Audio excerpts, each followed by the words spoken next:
It's Bengals and Chiefs on Sunday in the AFC Championship game in Cincinnati. And for more on how the Bengals can attack the Chiefs and maybe slow down Patrick Mahomes, he is Bengals Sans. Mike Santagata is here of allbengals.com. And I should introduce myself, I guess. I'm James Rapien. Welcome into Cincinnati Bengals Talk. And Mike, let's get right to it because this Bengals offense had a lot of success against the Chiefs, particularly in the second half of their game against the Chiefs way back in week 17. I say way back because it was earlier this month. How much of that do you think can repeat itself this go around, even though they're at Arrowhead Stadium, even though it's the playoffs? Overall, can they repeat a lot of that, do you think? I think offensively they can repeat it. I don't think that Steve Spagnuolo is really going to change too much. He's not going to suddenly become a guy that's going to play a whole different defense just because they torched him before. I think he'll just get on his guys about what they messed up and try to get them to correct that. But other than that, I mean, it should be the same structure. And I mean, Chris Jones was a monster in that game and didn't matter. Burrow still threw for 450 yards on 75% completion, 4 touchdowns. So even if he's a monster again, just like Jeffrey Simmons and Danico Autry and all those guys were last week, I still think Burrow should be okay. Yeah, and 266 of those yards went to Jamar Chase, and he really lit a fire under the team when he had his catch and run when they were down 14-0 and really got things going for that offense.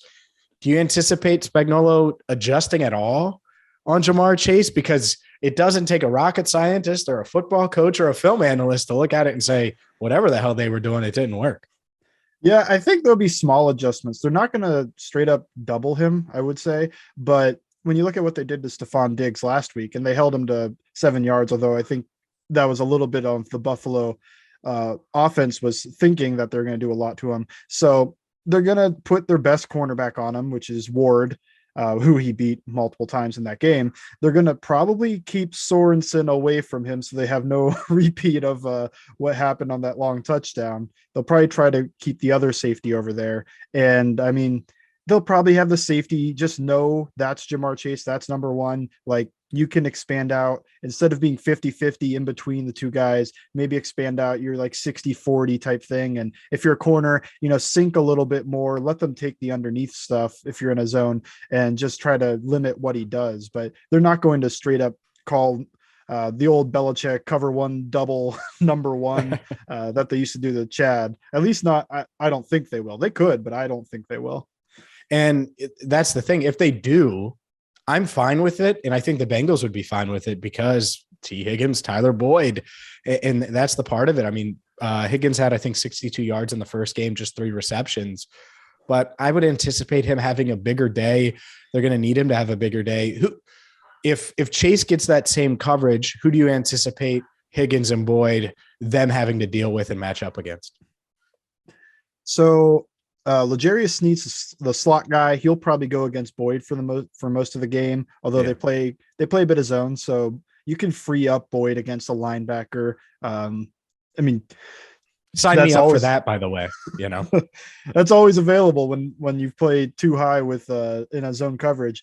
And on the outside, I think Fenton might have gotten hurt in the last game. I'm not too keen on the injury status. So he's back. He's expected to play. Yeah. So that's who Higgins will probably see for a majority of the game. And really, they're all physical corners. They're all guys that want to get their hands on a receiver. And you saw that in the Bengals game where they racked up the penalties and people are yelling it's unfair, but that's just how they play. So I have been saying some of this is going to come down to how are the officials calling it? Because if they're letting them mug the receivers and getting a little home cooking, then it goes a little bit worse, but I don't think they get shut down. I just don't think it goes as well as it did in the past game. But if they're calling it like the last game, or maybe even if Spagnuolo's like, these penalties are killing us, guys, you gotta let go after 5 yards, then maybe it even goes better.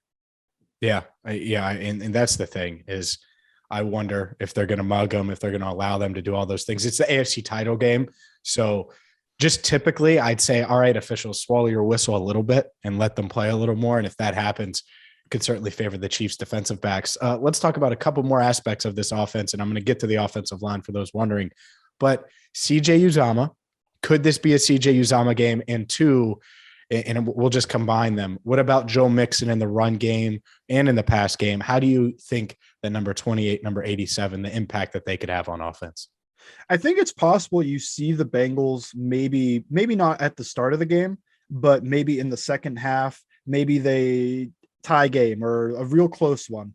They might try to extend these drives a little bit longer than trying to go. You saw what happened when Buffalo went blow for blow with the Chiefs. I mean, there's nobody that wants that game more.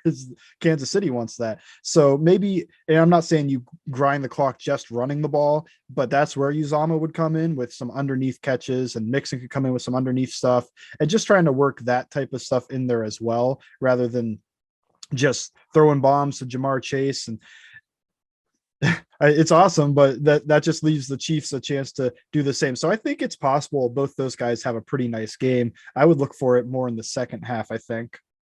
Yeah, no, I could certainly see that. All right, let's get to the offensive line, the trenches. You certainly love talking about the trenches. Last week was a disaster in my mind in the trenches with the way Joe Burrow got hit and sacked. And well, it's a new week, so let's talk about it. Chris Jones, you mentioned him. He's a beast. They have Melvin Ingram, who caught Joe Burrow's first career NFL interception way back in week 1 of the 2020 season as a member of the Chargers. He's a capable edge rusher. What do they have to do to keep Burrow upright? Because I think if they keep him upright, a lot of people, myself included, think they're going to score a bunch of points, even though they're on the road. What do they have to do offensive line-wise to get that done? They're going to have to play better. I mean, that's the first thing. It's just that was not only like that was one of the worst performances that offensive line's given. And some of it's the Tennessee scheme and they're good players. But I mean, this is a division that has a line with Cam Hayward and TJ Watt and all those guys, and they didn't play that bad against them. So I think some of it's you just got to play better. You need guys to step up, but then also you're going to probably want, no matter what front they come in, unless he's way out, I would slide the center towards Chris Jones almost every snap, just so that you have help. You're Hakeem Adeniji, and you're not going one-on-one with an all-pro player for more than 10 snaps in the game. You're going to get your help in pass protection. And I mean, he can beat those, but it's a lot harder to beat 2 guys, obviously, than it is to beat 1 guy. So that's what I would look for them to do. I still think Ingram and Clark, they're talented players, but I think they're less of a concern. So if you struggle a little bit against the Melvin Ingram or Frank Clark, you're probably going to give up, I don't know, let's say like 4 pressures, 5 pressures. If you struggle against Frank Clark, just like they did before, it could be 8 pressures, and don't want any of those turning into sacks. And yeah, I'd look for them to slide the center towards Chris Jones for a majority of the game. Yeah. Hopefully they can do it and protect him and just keep him upright enough. Look, I get it. Like, and I've said it, he's going to get hit. We just kind of accept that. And you just hope he can make enough defenders miss. He is Mike Santagata of allbengals.com. I do want to flip it. I want to ask you about the defense and how in the world are they going to stop Patrick Mahomes or slow down Patrick Mahomes? Let's be honest. They're not going to stop him. But first, you see this awesome Tiger Rocks glass? You see it? Rivertown Inkery. Whether it's a Tiger Rocks glass like this, where you could just enjoy a nice bourbon during the game, before the game, after the game, or if you're looking for some cool orange and black gear, rivertowninkery.com is the place to go. Or they're open every day this week until game day, open every day till Sunday.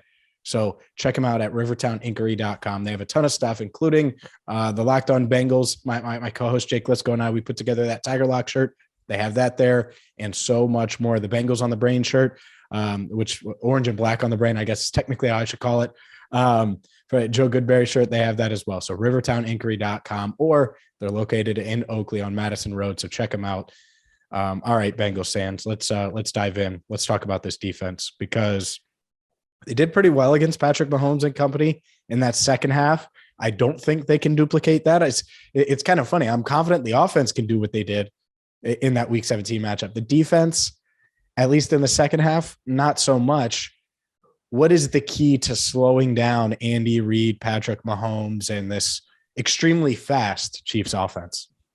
Yeah, I think you want, and the Bills did this some, so they got shredded doing it. And part of the reason the Bills really got shredded was also that they weren't able to bring them down. They were pressuring Mahomes, but they weren't able to bring them down. So you send 4 Don't want to blitz him. I mean, it worked the one play, and I think maybe you save one blitz for an opportunity that really presents itself, just like last time. But you don't want to be sending 6 guys at him repeatedly, just because he's got such arm strength to just throw that ball 50 yards off his back foot whenever he's pressured. So you want to get there with 4, and then you want to play cover 2 type of stuff, too high, just in general. Just make sure there's 2 safeties deep and not 1. The Bengals played 1 safety deep on, I think, like 5 plays, and 3 of them were big plays. So you kind of got to stay in the too high and just let them try to beat you from underneath. And I know that means Kelce's probably going to do well,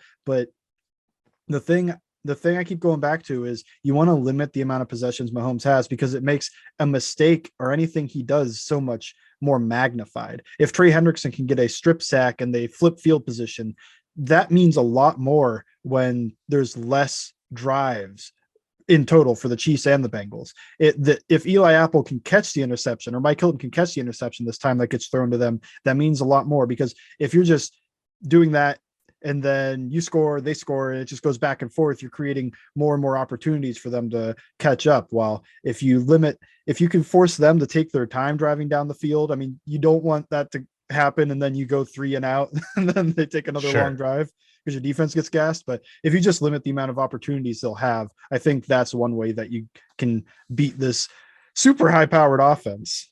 Yeah. And the thing that this defense, so the Bengals offense has struggled in the red zone in the postseason. Meanwhile, the defense has been really good. Is there anything behind that? Any common formula? Are they just getting pressure when it matters? Are they just bucking up and doing it? Or what have they done to be pretty good in the red zone so far through 2 weeks of playoff football?